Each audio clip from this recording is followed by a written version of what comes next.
Let's talk some men's basketball today. Head all the way up to Colchester, Vermont, where we are joined by Zocko Littleton Jr. Purple Knights are having a great start to the conference season. Zocko, congratulations. What's been going on up north? Man, appreciate it. Just working hard up here, just sticking to the standard. Before we get into St. Michael's and what this year has been like, I know you are Zocko Littleton Jr. Your dad is also Zocko. Yes, Where sir. does the name Zocko come from? I don't even know. I've asked a couple times. I don't know. We don't know, but yeah, it's pretty unique. I was gonna say, do you like being like the only two that you know? Oh, yes, sir, for sure. um, what do your teammates call you? Big Zoc, Lil Zoc, Zocko. Yeah, Unc. But yeah.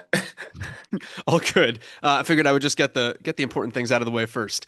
Uh, tell me about this team this year. You talked about playing up to the standard. What has that meant, and how has this team rallied to get back to where it was 2 years ago? Coach said we never left. Fortunate they had some injuries last year, but we got a lot of new faces. We just came in, worked hard, and trusted all three of our coaches from day one. And it took some time, but we all gelled and meshed together. And we had three early losses in the season. I think we really did need those to get punched in the mouth because we played a lot preseason. Played in Canada, went 6-0. So I think we really needed those to humble ourselves and get back to just working hard, just being in the gym, guys in the gym every day, coaches in there working with us. How big a deal was Canada? Obviously from the games standpoint, but also like practice time for a team that has so many new pieces. I think it really helped us. We bonded more out in Canada. We got to go out, got to really know each other more. I got closer with guys I wasn't really as close with when I first got here in August. So, I mean, it was a great experience. And just to see guys in different countries still playing the game that we love, like basketball could take you a lot of places. Where'd you guys go in Canada? Montreal, How was it? it was great. I mean, I loved it. I'm from the South, so it was pretty good, pretty unique, pretty a different experience for me.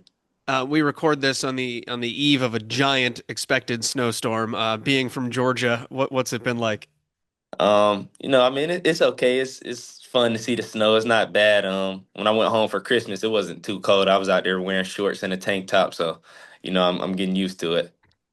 You're inside, you're playing basketball, so it's all good. Yes, sir. What's made this team good? You talked about the standard, but like individually, why is this St. Michael's team being successful?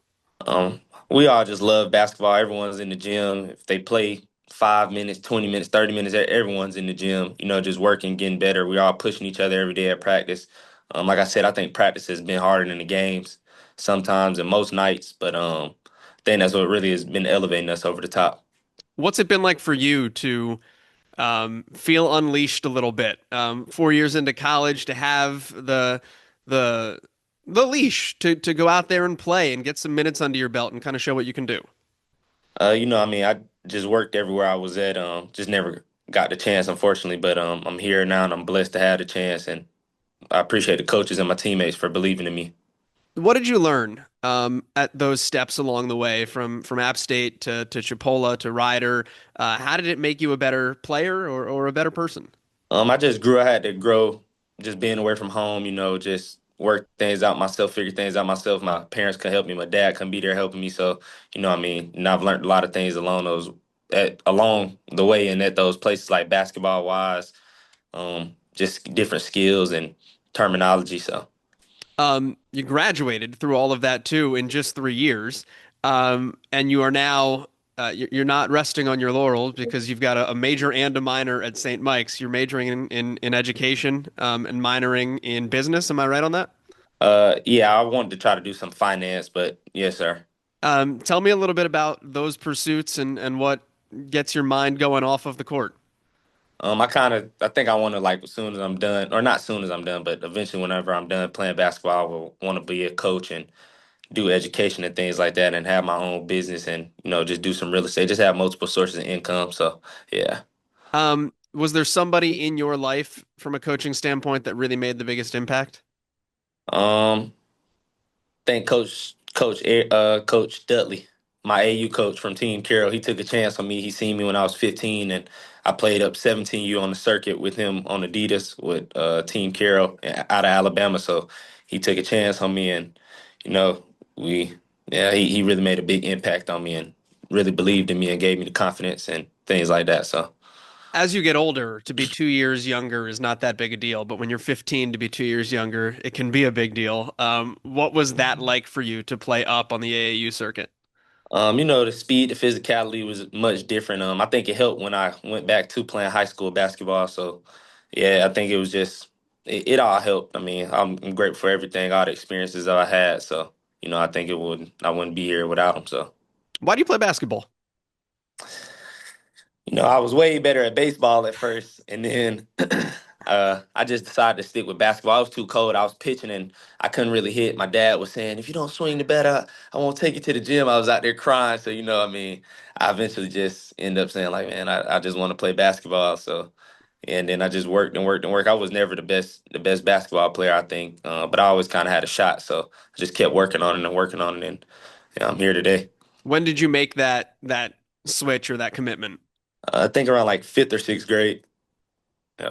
Who'd you look up to most as a baseball player? Who did you want to be most as a basketball player? Baseball, Derek Jeter. I played shortstop as well. I used to love that backhand and throwing it to first base. So yeah, I wanted to be like Jeter. And basketball, I really didn't know much about basketball at first, but I always liked Kyrie growing up. So Who have you looked at, watched, learned from, modeled yourself after as you've gotten older? uh, I don't know. I've always liked Miles Powell. He can shoot it, especially when he was at Seton Hall. I really enjoyed watching him play. So That's a very specific call out. Why him?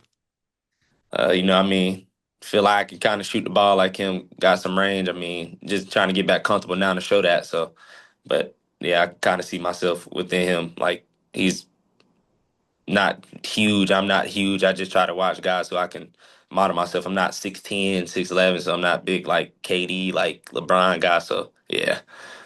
I want to ask you about another guy specifically. Your leading scorer this year is a freshman. Tell me about what Quentin brings to the table and how he's impressed you. He brings some toughness and grit. At first, I really didn't know how good he could be or was gonna be, but he kept showing up every day, working, working, working. He worked his tail off and just has the confidence and pushing guys every day. And he got his number called on. He just took advantage of it. So I'm proud of him right now. So go keep going. You guys will be successful ultimately this season if blank. Fill in that sentence for me. Just stick to our standard, I say. So How it do you just do got that? to listening to the coaches, trusting in the coaches, playing hard, moving with some urgency, collective will, just staying together. Even when things are going bad, just get back together and, just take our time and have one play at a time, play by one play at a time, and not just try to get it all back within one play. So, Do you guys have like a list of non-negotiables or like pillars that you guys hold yourselves to as a program that you talk about a lot? um, yeah, coach writes some things on the board every day. That's just our standard. Just try to go by those every day. Collective will, urgency. Well, Zocko, it's been great to see what you guys have been able to do this year. This is the fun time of year for basketball, so excited to see where the next 6 weeks take you. Yes, sir. Appreciate it.